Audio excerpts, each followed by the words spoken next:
On va voir ici les différentes commandes qui sont utiles pour le listage dans l'arborescence de fichiers Linux. Donc on va voir les différentes commandes que sont ls, tree et pwd. Les autres commandes que j'ai listées dans l'article ne sont pas évoquées, dir et basename, elles sont pas du tout utiles ici. Dir, vdir sont l'équivalent d'ls. En Unix, on n'utilise quasi jamais dir ni vdir. Et basename est utile dans le scripting, donc qui ne sera pas abordé ici, c'est pas le sujet. Donc on va simplement s'attaquer à ls. Donc, le comportement par défaut d'ls est de lister le répertoire courant. Ici, je suis dans mon home, qu'on peut voir avec le tilt. Et si je passe la commande ls, on va simplement voir. Oups, pardon, voilà. Excusez-moi. Donc je recommence. Hop, on va faire quelque chose de propre. Donc ls ici. Cela va lister le contenu de mon répertoire en colonne. C'est un comportement par défaut voulu de ls. Donc vous pouvez simplement, par une option, lister en ligne si vous préférez le listage en ligne. Ça n'a absolument aucune importance et cela servira simplement pour du filtrage par la suite, peut-être quand vous ferez du scripting, mais dans un premier temps, on ne va pas trop s'en occuper. Ce qu'on peut voir ici, c'est par contre que dans ce listage, par défaut, on n'a pas vraiment la nature des fichiers, ni leur poids, ni le détail, ni les permissions. C'est assez sommaire et ça permet de lister très vite ce qu'il y a sans détail. Face au problème ici évoqué, mais on a une option ls qui est l'option F qui permet de résoudre ce problème en ajoutant un symbole derrière les noms de fichiers et qui permet d'en définir un petit peu plus visuellement leur nature. Donc si on le fait ici, oups, grand F, j'ai dit. Donc si on le fait ici, on voit que sur les fichiers réguliers, ça n'a aucune incidence parce que derrière le nom de fichier régulier, il n'ajoute rien. Par contre, ici, derrière le dossier, on ajoute un slash, derrière les liens symboliques, on ajoute un at, et vous avez ici, je vais écrire un lien symbolique, ici en ambine, ici on fait un lsf. Hop, voilà. On voit bien que derrière les exécutables, il nous ajoute simplement une étoile qui permet de définir que c'est un fichier exécutable. Donc voilà, petite astuce pour sans avoir la liste longue, définir la nature. Une manière d'avoir des détails avec ls est très utilisée est la commande ls avec l'option L pour listing. Donc cette commande va permettre l'affichage de beaucoup plus d'informations, surtout quant à la nature des éléments du répertoire que vous listez. Donc ici, on peut voir que, vu que c'est mon home, on n'a que du répertoire. Ici, on voit simplement que la nature de l'élément est définie par son premier caractère ici, donc D veut dire directory. Si maintenant on veut simplement voir ici un autre élément qui définirait des fichiers, on voit ici que le premier élément avec un tiret définit un fichier. Bon, ici j'ai des fichiers assez longs, mais vous pouvez... Attendez, je vais agrandir un petit peu. On va faire cela. Voilà, ici on voit un petit peu mieux sur une ligne comment est-ce que Linux définit les éléments d'un dossier. Ici on voit qu'on a donc un tiret pour un fichier et D pour un répertoire comme on l'a vu précédemment. Ça c'est l'option la plus utilisée de ls qui permet de lister de manière détaillée le contenu d'un dossier. On va pas trop s'attarder ici sur tout ce qui sera permission et propriétaire du fichier ainsi que propriétaire du groupe, mais on va simplement voir ici le poids des éléments dans l'arborescence. Donc cela veut dire qu'ici on a l'affichage du poids en tête. Nous sommes des humains, nous ne sommes pas des machines, c'est pas toujours très lisible pour nous humains de lire ça. Il y a une option très intéressante de ls qui permet justement d'afficher les éléments avec des poids lisibles par l'homme. Donc c'est H pour Human Readable. Donc on va lister ici et on peut s'apercevoir que les poids sont affichés en kilooctets, en mégaoctets, en gigaoctets si j'avais des fichiers très volumineux, ou même en téraoctets, pétaoctets si j'avais des dossiers encore beaucoup plus volumineux. Ou si ce n'est pas mon cas, c'est une installation relativement assez fraîche du Debian. Donc il n'y a rien de volumineux. Ici, on peut voir par exemple que c'est quand même beaucoup plus lisible que ça l'est. Autre option de LS qui permet d'afficher de faire le tri. Donc on va toujours garder l'option L et on va utiliser l'option T qui fait un tri sur la date. Donc ici, on aura toujours les éléments les plus récents au plus vieux. Donc LS ici va nous lister le contenu le plus récent au plus vieux. Ce ne sont pas les dans leur date de création et non de modification. Donc ici, on va simplement voir que LS nous liste bien de manière décroissante par date la liste des fichiers. Autre chose qu'on peut regarder aussi, c'est donc ls-i, qui sont la valeur des inodes des éléments de votre répertoire. Donc l'inode est l'élément physique sur votre disque dur qui sera utilisé pour un système de fichiers. Un système de fichiers ne lit pas le nom des fichiers, il lit ses inodes. Donc chaque inode correspond à un nom de fichier qui lui-même sera accédé par son inode et non par son nom. Il faut le savoir, c'est comme ça que Linux accède aux fichiers. Donc c'est pas utile de le savoir comme ça maintenant tout de suite. Seulement, ça sera utile quand vous ferez de la création de liens physiques qu'on appelle liens durs et non symboliques.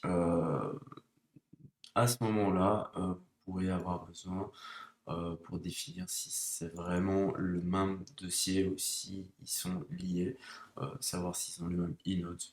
Tout simplement, ce sera dans ce cas de figure-là. On a l'option Z aussi, malheureusement, LS, donc LZ. Malheureusement ici, c'est un point d'interrogation parce que je ne suis pas dans un système qui utilise SE Linux et donc il ne définit pas les autorisations de SE Linux. Donc tout simplement ici, vu que je n'utilise pas, il ne sait pas les lister. Debian utilise à part mort. On aura peut-être l'occasion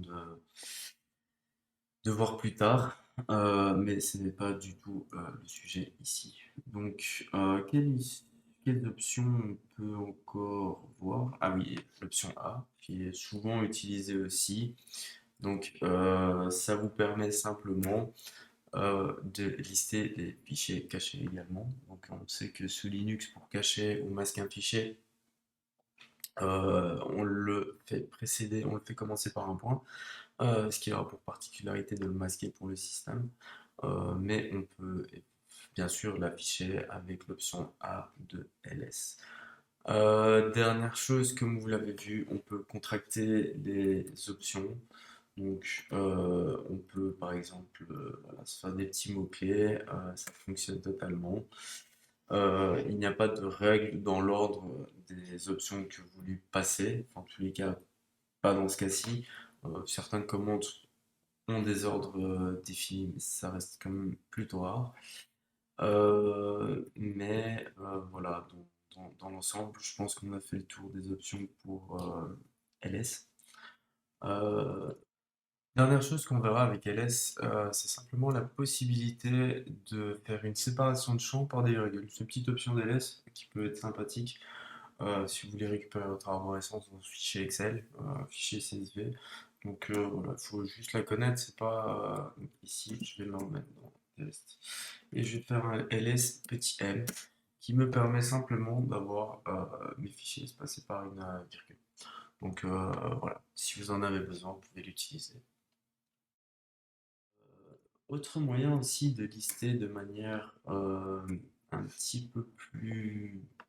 Si on peut faire le test, et si je fais la même commande ici, avec ici le paramètre 1, on peut voir que il m'a listé les fichiers et les dossiers de manière, donc, comme je le souhaitais, de manière assez schématique, comme le ferait un ls -1 pour lister le fichier et de manière ici un petit peu plus visuelle. C'est pour ça que j'aime beaucoup cette commande parce que je trouve qu'elle est euh, plus jolie mais bon, elle est moins puissante aussi que ls et difficilement utilisable dans les scripts aussi dû à justement son formatage qui est un petit peu particulier.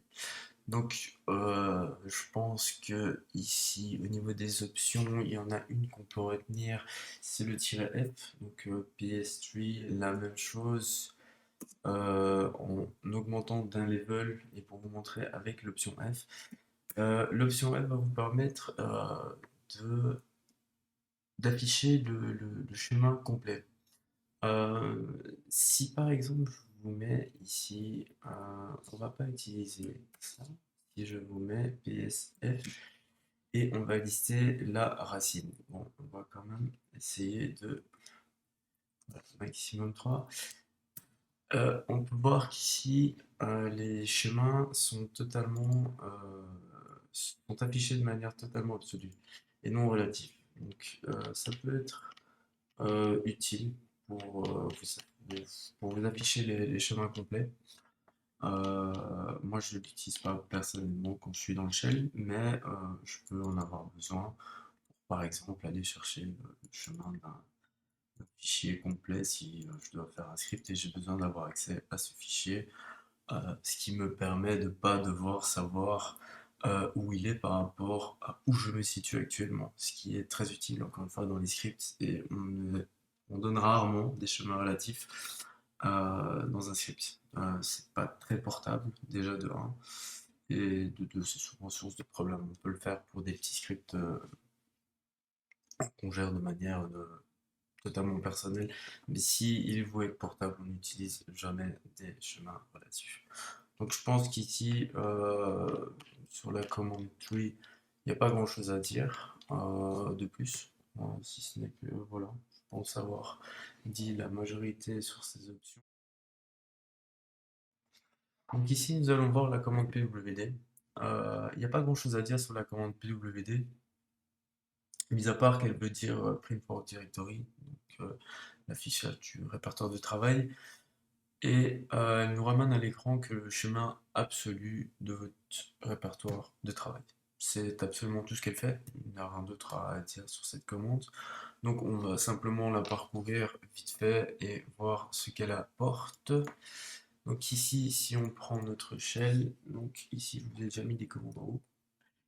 Et vous voyez ici par exemple que si on tape pwd, elle affiche ici le répertoire absolu du, à partir de l'arborescence complète, donc à partir de la racine. Comme on a vu maintenant, vous savez ce que c'est que la racine, donc vous voyez bien que c'est le chemin complet, dit également chemin absolu, donc en contrario du chemin relatif. Donc si on regarde un man pwd, donc ça je vais le faire avec vous, il n'y a pas beaucoup d'options, et honnêtement, il n'y a vraiment rien à voir dans le manuel de pwd, puisqu'il ne fait quasiment rien. Mis à part, donc ici on peut éviter les liens symboliques quand on se trouve dans une arborescence avec des liens symboliques. Et ici on peut faire appel à la variable d'environnement pwd, car oui, c'est une variable d'environnement. Donc là vous allez me dire pourquoi est-ce qu'on ne pourrait pas tout simplement appeler la variable d'environnement pour afficher son répertoire courant. Et bien figurez-vous qu'ici c'est ce que nous avons fait avec le la variable W du prompt. Donc ici, ça m'affiche exactement mon répertoire de travail dans l'arborescence, enfin dans mon prompt directement. Donc si on fait un test, donc j'ai un répertoire icône. Si on monte ici, on voit bien que ça a changé directement de répertoire icône et on peut voir avec le pwd qui va simplement m'afficher le répertoire complet. Alors, pwd peut aussi être utilisé et être appelé par sa variable d'environnement. Sa variable d'environnement, on appelle toujours une variable par $. Donc on va faire un écho ici $pwd. Donc ça a exactement pour un effet d'afficher le répertoire de travail. Donc ce sont deux façons de faire différentes et l'une pas mieux que l'autre, si ce n'est que l'appel à écho variable d'environnement sera plus rapide dans un script que d'appeler une commande externe au bash.